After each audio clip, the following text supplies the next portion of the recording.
People see my music as heady. I don't have any choice. I grew up in a house of professors.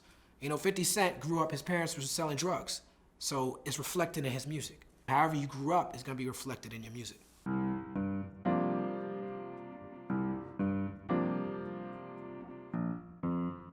My father had a bunch of records in the crib, from jazz to rock and roll to soul to R&B to funk to, you know, from the 50s, 60s, 70s, 80s. I used to listen to all these records. And then hip hop, it was trendy and popular to talk about consciousness and talk about spirituality and positivity.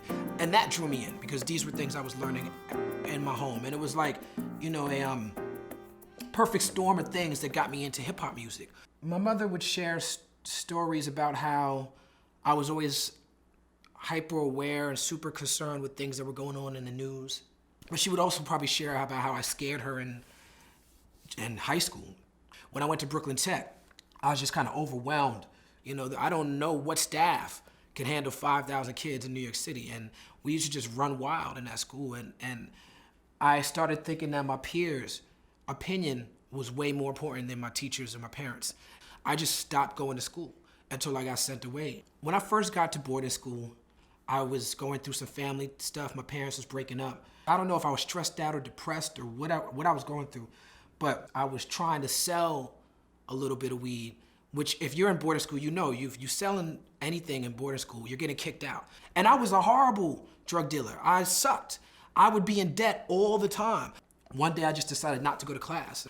And then I had to go sit with the dean of students. I'll never forget this. And the first thing he said was like, he said, you have to stop selling weed. You're getting high, you're selling weed, you're messing up on the schoolwork. You represent too much at the school. You're a black kid, you're not on the basketball team. You're one of the only black kids here, not on the basketball team. You're on all these clubs. I was in the drama club and Blue Key Society. I was a proctor, which meant that I had responsibilities, you know, and we can't afford to kick you out, is what he told me. Teachers at boarding schools are living there with the students, so it's like an extra investment. There were teachers that I had relationships with that I could just go and knock on their apartment door in the middle of the night if I had a problem with homework or if I had a personal problem. I don't think I would have made it out of the schools in New York, and I'm glad my parents coughed up the change and figured it out, how to get me to boarding school. It made me focus on education. It made me want to graduate, whereas I really didn't care when I was going to Brooklyn Tech. Well, my son had a very similar path to me when it comes to education. He did the same things I did just a year earlier. I saw the same signs, I saw the same look in his eye, and I recognized it.